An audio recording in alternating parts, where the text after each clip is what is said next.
नमस्कार दोस्तों, मैं हूं डॉक्टर पुरुषोत्तम और मैं आज 13 जुलाई 2020 के करंट अफेयर्स को लेकर के आया हूं। और आइए करंट अफेयर्स के पहले क्वेश्चन को देखते हैं। लेकिन उससे पहले मेरा एक अनुरोध होगा आपसे कि आप कमेंट ज़रूर करें। कमेंट जब करते हैं तो इससे पता चलता है कि मुझे क्या करना क्या नहीं करना, और उस कमेंट से मुझे लगता है कि हम लोग इंटरेक्ट कर रहे हैं और उस इंटरेक्शन का फ़ायदा आपको भी होगा और मुझे भी होगा। मुझे ये फ़ायदा होगा कि मुझे इंटरेक्शन करने में मुझे अपने को इम्प्रूवमेंट करने में फ़ायदा मिलेगा, और इससे आपका फ़ायदा होगा कि आप लोग से कॉन्सेप्ट क्लियर होता चला जाएगा और आपका सुझाव आपके लिए बहुमूल्य होगा। इसलिए आप कमेंट जरूर करें। आइए दोस्तों, पहले क्वेश्चन को देखते हैं। पहला क्वेश्चन है, अभी हाल ही में स्वर्गवासित हुए इंग्लैंड के खिलाड़ी जैक चार्ल्टन का संबंध किस खेल से है? हमारे सामने ऑप्शन है a cricket, B hockey, C football, D शतरंज। तो जैक चार्ल्टन का संबंध जो है वो रहा है फुटबॉल से। फुटबॉल के खिलाड़ी थे और महत्वपूर्ण बात यह है कि जो 1966 ईस्वी में जो वर्ल्ड कप हुआ था फुटबॉल का, उसके ये मेंबर रहे हैं, उस टीम के ये सदस्य रहे हैं। और इसके साथ साथ उस ये रिपब्लिक ऑफ आयरलैंड के जो नेशनल टीम थे उस टीम को भी इन्होंने मैनेजमेंट किया था। उस टीम को इम्प्रूवमेंट में इनका बहुत बड़ा योगदान रहा है आयरलैंड के। और इंग्लैंड ने जो वर्ल्ड कप जीता 1966 में, उसके ये मेंबर रहे हैं। अब आइए देखते हैं दोस्तों दूसरे क्वेश्चन को। सेकंड नंबर, भारतीय खिलाड़ी पी.एस. जीना का संबंध किस खेल से है? पी.एस. जीना, ध्यान रखेंगे, पी.एस. जीना का संबंध किस खेल से है? Cricket, hockey, basketball, baseball. तो पी.एस. जीना का संबंध किस खेल से रहा है? तो इनका संबंध रहा है बास्केटबॉल से। बास्केटबॉल के खिलाड़ी हैं और ये भारतीय महिला जो बास्केट टीम है उसकी ये कैप्टन है। और ये हाल में चर्चा में रही हैं, क्योंकि पर्सनल कुछ कारण था, क्योंकि शादी इनकी हो रही थी इस वजह से। लेकिन इस वजह से ये जानना जरूरी है कि पी.एस. जीना कौन है। और पी.एस. जीना का फुल फॉर्म है जीना पलानी कुमलियाइल शकारिया, ये इनका फुल फॉर्म है। अब हम आते हैं नेक्स्ट क्वेश्चन पे।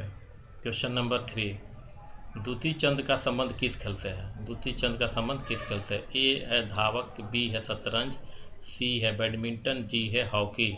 इनका संबंध जो है दूती चंद का वो है धावक से। ये इंडियन स्प्रिंटर है, धावक है, और ये 100 मीटर जो नेशनल चैम्पियनशिप होता है उसमें 100 मीटर की ये विजेता रही है। इसके बाद ये थर्ड वुमेन है जो समर ओलंपिक के लिए क्वालिफाई की हैं।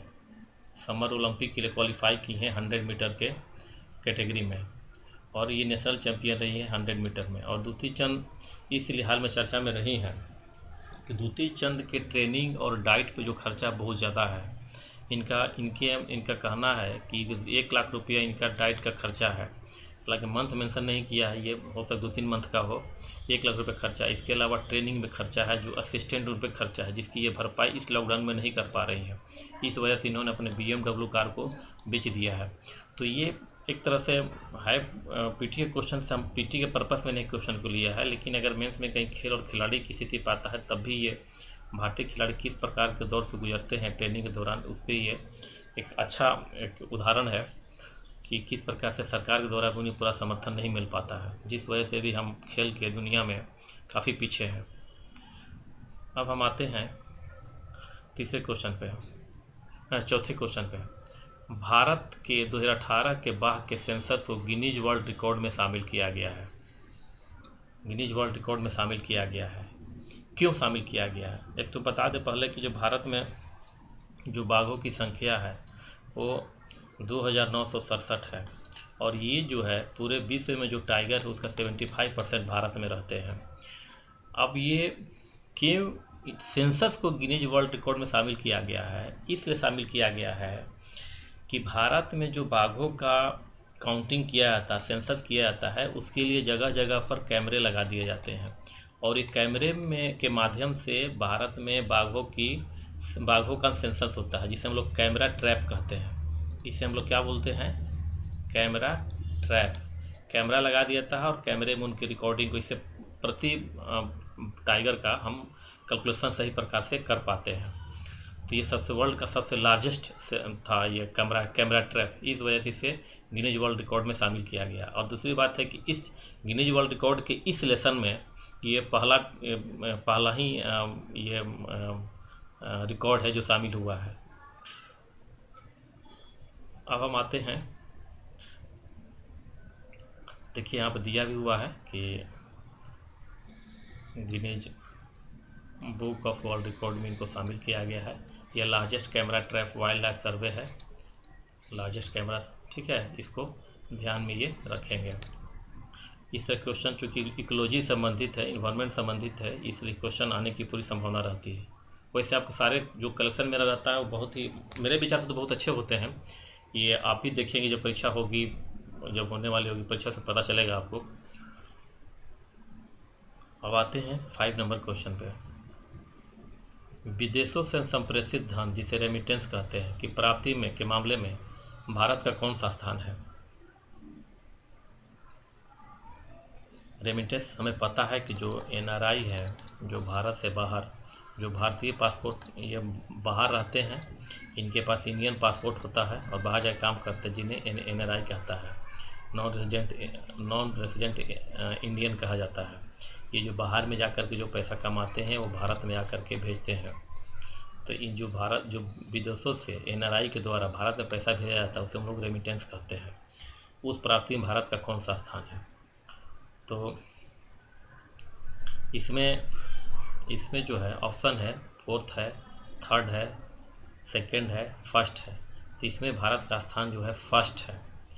विदेशों से रेमिटेंस प्राप्त करने में भारत का स्थान जो है पहला है। 2nd स्थान पे जो है हमारा चाइना आता है 2nd स्थान पे। और अब हम आते हैं दोस्तों, देखते हैं कि रेमिटेंस क्या है। ये बता भी चुका हूँ मैं, money transfer from resident Indians, ठीक है, ये इसको हम लोग कहते हैं। अब आते हैं हम लोग नेक्स्ट क्वेश्चन पे। ये भी क्वेश्चन बहुत कई प्रतियोगिता परीक्षाओं पूछा जा चुका है। जूट या मेस्ता का एक गांठ कितने केजी का होता है। जूट तो जान रहे हैं हम लोग, जूट जो है पटसन को कहा जाता है। और उसी की तरह एक और फसल होता है जिसे हम लोग मेस्ता कहते हैं। तो दोनों सिमिलर होता है। तो जूट और मेस्ता का एक गांठ जो होता है वो कितने केजी का होता है। यहाँ है 160 केजी, 170 केजी, 180 केजी, 190 केजी। तो जूट और मेस्ता का एक गांठ जो है वो कितने का होता है, 170 केजी का। इसको ध्यान रखेंगे, क्वेश्चन बहुत पूछता है। अब आते हैं नेक्स्ट क्वेश्चन पे। क्वेश्चन नंबर 7, कपास का एक गांठ कितना केजी का होता है। कपास का एक गांठ कितना केजी का होता है। हमारे सामने ऑप्शन फिर है 160 केजी, 170 केजी, 180 केजी, 190 केजी। तो जो कपास है उसका जो गांठ है वो कितने का होता है, 180 केजी का। एक गांठ कितने का होगा, 180 केजी का। तो ध्यान रखेंगे, जूट और मेस्ता होता है एक गांठ 170 केजी, कपास एक गांठ 180 केजी। इसको ध्यान में रखेंगे।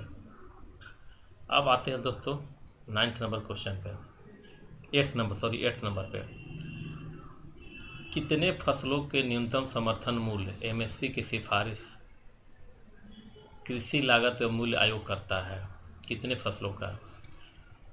तो कृषि एवं मूल्य लागत आयोग जो है वो 23 फसलों के लिए न्यूनतम समर्थन मूल्य की सिफारिश करता है।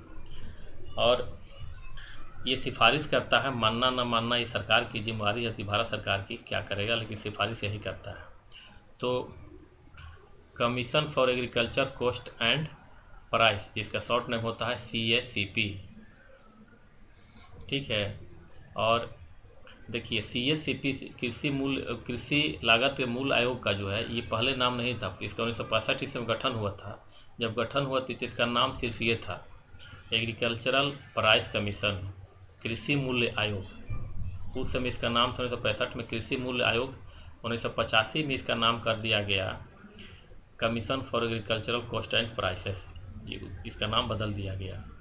और ये जो है ministry of agriculture and farmer welfare, कृषि एवं किसान कल्याण मंत्रालय के अंतर्गत ये काम करता है। और CACP के जो चेयरमैन है, ये पूछता है क्वेश्चन दोस्तों, विपुल पॉल शर्मा है। CACP के फुल फॉर्म जो चेयरमैन है वो कौन है? Vipul Paul Sharma, agriculture cost and prices commission के। और आते हैं हम दोस्तों, देखते हैं नेक्स्ट क्वेश्चन को। नेक्स्ट क्वेश्चन है क्वेश्चन नंबर 9, न्यूनतम समर्थन मूल्य की घोषणा कौन करता है? ध्यान रखेंगे 8 नंबर क्वेश्चन था कि कृषि मूल्य एवं लागत आयोग किन फसलों के लिए मिनिमम सपोर्ट प्राइस की सिफारिश करता है। सिफारिश करने का मतलब किसी के अंडर में काम करता है, जो टॉप पे बैठा हो मानेगा नहीं मानेगा उसकी जिम्मेवारी है, ठीक है।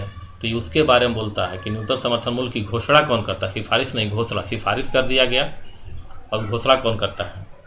तो मैंने बताया कि किसके अंतर्गत CACP काम करता है, तो कृषि एवं किसान कल्याण मंत्रालय। तो अब तो मैंने बता ही दिया, इस ऑप्शन देख लीजिए। ए हो गया किसान एवं कृषि कल्याण मंत्रालय, बी रसायन उर्वरक मंत्रालय, सी वित्त मंत्रालय, डी ग्रामीण विकास मंत्रालय। तो इसका आंसर हो जाएगा कृषि समर्थन मूल्य की घोषणा कौन करता है? कृषि और किसान कल्याण मंत्रालय, कृषि एवं किसान कल्याण मंत्रालय। इसकी जगह पर हो सकता है कि कृषि और किसान कल्याण मंत्रालय ना हो, उसकी जगह पर क्या रहे? सिर्फ भारत सरकार। तो 2 ऑप्शन भी हो सकते हैं, कृषि और किसान कल्याण मंत्रालय भी ऑप्शन में हो सकते हैं न्यूनतम समर्थन मूल्य घोषणा के लिए, या भारत सरकार भी है। भारत सरकार भी होता है तो भी आंसर भारत सरकार होगा।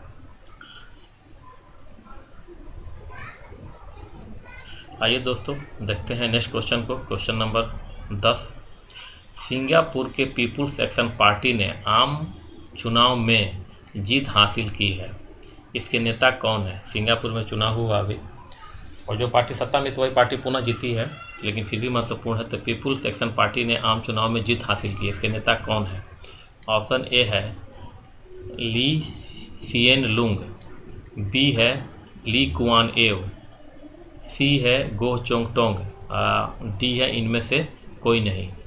तो जो सिंगापुर में पीपुल्स एक्शन पार्टी जो आम चुनाव में जीत हासिल की है, इसके नेता जो है ली सिएन लुंग है। और यही कौन क्या बनेंगे? ली सिएन लुंग वहाँ के प्राइम मिनिस्टर बनेंगे। तो आ सकता है दोस्तों कि सिंगापुर के प्राइम मिनिस्टर कौन है? तो ली सिएन लुंग, या ली सिएन लुंग कहाँ के प्राइम मिनिस्टर है? तो सिंगापुर के हैं। तो दोस्तों रिक्वेस्ट आपसे फिर होगी कि आप कमेंट जरूर करें। कमेंट करने से मेरे वीडियो इम्प्रूवमेंट में काफ़ी सहायता मिलेगी और ऐसे लगेगा कि हम दोनों जो है आपस में इंटरेक्ट कर रहे हैं। थैंक यू दोस्तों, इस चैनल को लाइक कीजिए, सब्सक्राइब कीजिए, शेयर कीजिए। धन्यवाद।